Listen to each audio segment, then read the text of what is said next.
There is no way he just said this. As a very popular former NBA player, now ESPN analyst, called out Cleveland Cavaliers star shooting guard Donovan Mitchell on his lack of leadership and lack of ability to make it far in the playoffs, and gave us his expectations and how he feels about the Cavs going into next season.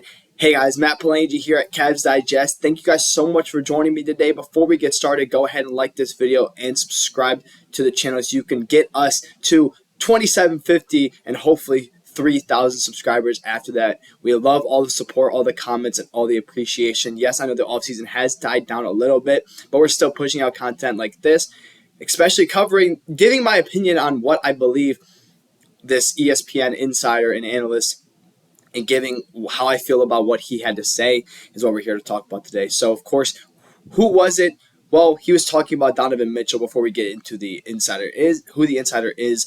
Talking about Donovan Mitchell's lack of ability to win in the playoffs, even though he is one of statistically the best players to play in the playoffs when it comes to scoring. And when you think about Donovan Mitchell, you think about a proven regular season winner, a guy who took the Utah Jazz with a mediocre roster on paper to 1 seeds, 2 seeds, 3 seeds, 4 seeds, and always compete, but couldn't quite make it to the Western Conference Finals.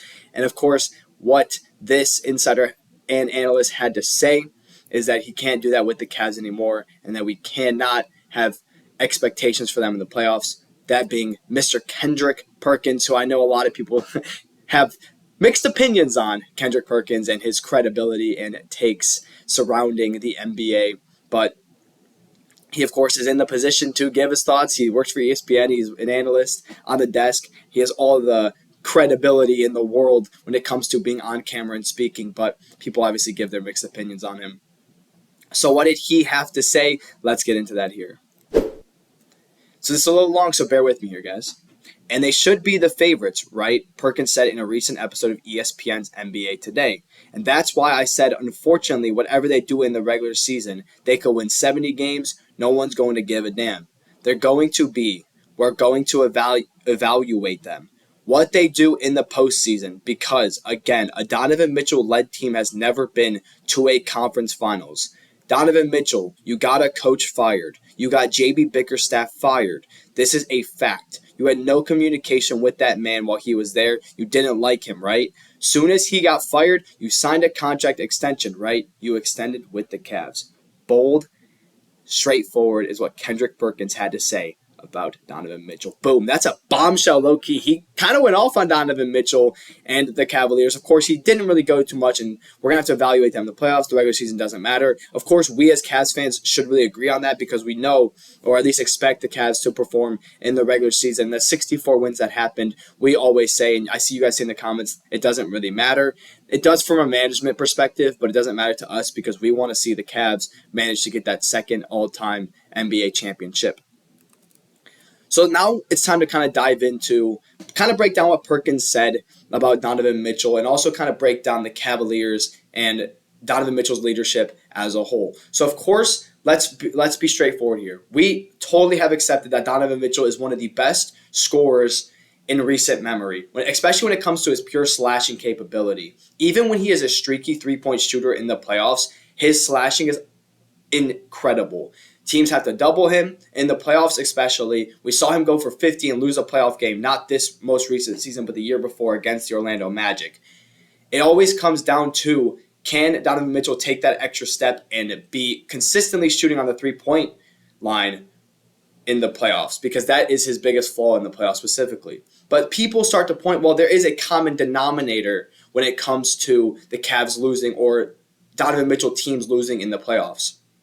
The only common denominator of not making the conference finals is Donovan Mitchell. There's been multiple coaches, multiple players except Spida that have not been able to take that next step to get over that hump and make it to the conference finals. So that's when you start pointing blame at Donovan Mitchell. The same reason why players in the NFL point at the quarterback or point at the coach for, wow, we can't win playoff games, but we're good in the regular season, such as teams like the Cowboys and the Steelers if you're an NFL fan. But let's focus on the Cavs here. Donovan Mitchell is the only real common denominator for the Utah Jazz and the Cleveland Cavaliers for not being able to make it to that next step. So, I mean, you kind of dive into here. This is 28 points, 5 rebounds, and 5 assists in the playoffs. He is one of the best playoff scorers of all time. I'm pretty sure he's 5th in points per game of all time, maybe higher than that, maybe 3rd behind guys like Michael Jordan, Wilt Chamberlain, LeBron. Like that's the area of Donovan Mitchell's points per game scoring in the playoffs. He's one of the all-time best. He's definitely the best of the last decade, I'll say, other than maybe LeBron, of scoring in the playoffs, pure points per game. He's good for 35 and 5 in the playoffs, and that is something that you cannot deny. Of course, the common denominator is him. Is it his leadership? Is it his playmaking? Well, I actually have something to talk about his playmaking because he actually was one of the highest rated playmakers in the 2024-25 season. Granted, that wasn't, anything. This isn't judged fully by just playoffs or just regular season. It's a combination of things, and overall his evaluation rated him high as a playmaker. So Donovan Mitchell is also able to slash well, score well, and become an elite playmaker. So now that leaves us to one biggest thing, because it's not his playoff stats, because I showed you those. It's definitely not his playoff stats, because his playoff stats are great.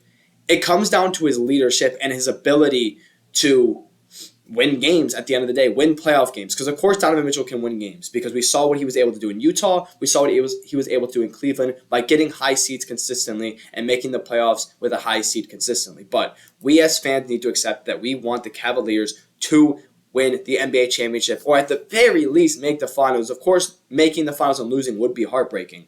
But we know Donovan Mitchell and the Cavaliers on paper, or at least performance-wise in the regular season last year, are good enough to win the NBA championship. And Donovan Mitchell's stats don't really stand out as a superstar when it comes to the regular season.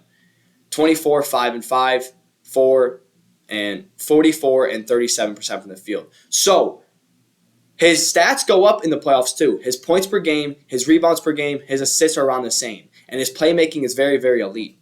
So there's only one thing you can genuinely question about Donovan Mitchell in the playoffs, and it is leadership. And he literally scores more. Is it the players around him, or is it he lacks leadership? There's two questions that we're here to answer, and those are the only things. So let's talk about the core four, right? Jarrett Allen blows in the playoffs, okay? Darius Garland kind of blows in the playoffs. Evan Mobley is young. I've called out Donovan Mitchell's leadership, and all the comments that you guys say is he's not a bad leader. The Utah Jazz sucked when he left, which is true, which is very, very true. Donovan Mitchell makes every team that he is on better, and that's the biggest thing. But the team for the Cavaliers got injured, but we can't sit here and keep blaming injuries because, yes, they got hurt. Donovan Mitchell tried playing the best, but he actually played pretty inefficient in that Pacers series. Of course, he was the only guy doing anything, but at the end of the day, I feel like Donovan Mitchell's leadership does need to take a step up. And I know that you guys are going to go in the comments and call me out for this. You guys should be calling out Kendrick Perkins because he straight up said that this guy can't make the conference finals, right? But Donovan Mitchell's leadership, I know what you guys say. I see it all the time in the comments. When the Utah Jazz definitely didn't appreciate Donovan Mitchell enough because when he left, they definitely missed his leadership. That doesn't mean that someone's a great leader, guys. Just because a team is able to be better under someone doesn't mean that he's necessarily a great leader or it's just play style, guys.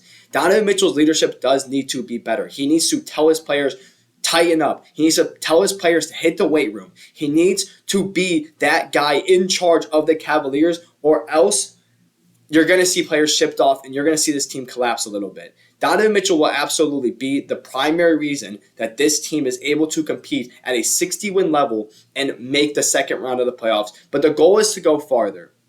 He can score. He can play make. He is not a bad defender. His leadership is the only thing that I have to question. I think Kendrick Perkins exaggerated a little bit because you cannot put blame on a team with Joe Ingles, Rudy Gobert, and Donovan Mitchell to not make the conference finals.